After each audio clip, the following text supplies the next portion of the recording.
Ocean carrier allocation has many complex variables, shifting demands, variable schedules, interruptions, and contract obligations. Managing this complexity is painstaking, incredibly manual, and leaves you little margin for error.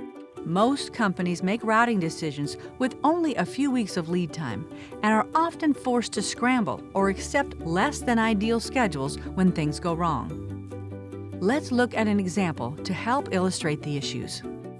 The basic function of carrier allocation comes down to supply and demand. As a company, you need to get your goods from where they are manufactured to where they are consumed, and you need some assurance that your goods will get there on time. So you enter into a contract with a carrier, let's say for 10 FEUs per week over the course of a year, making up the minimum quantity commitment, or MQC. In this situation, ships make scheduled stops at regular intervals to a string of ports, picking up and delivering a constant volume of goods. That's great if both sides of the equation stay in balance. But we know that's not realistic. If you have a spike in volume and overall market demand is high, the carrier may not have space to accommodate. If demand goes down, carriers lose money on partially loaded ships and must react to mitigate loss.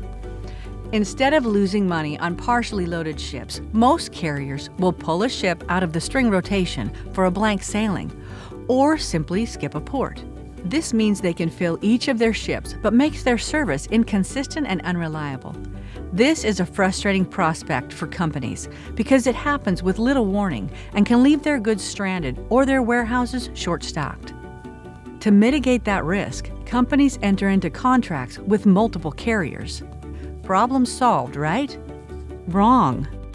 Now companies have obligations with multiple carriers, short lead times on schedule changes, and are forced to manually monitor all of this information, usually in some sort of spreadsheet. Then you add the constraints of a specific shipment. Maybe the goods are needed at destination at a very specific time, or a shipment needs to travel a specific route. The sum of this situation is an incredible amount of information, all being monitored by hand. Ignoring the risk of human error and a breakdown of your supply chain, the really hard part is making decisions that ensure the lowest possible total cost to your company. That's why Expeditors has developed a solution called Carrier Allocation, the first and only software that automatically captures all of these variables. It helps you evaluate priority levels and optimize your carrier scheduling to end up with the right product in the right place at the right time.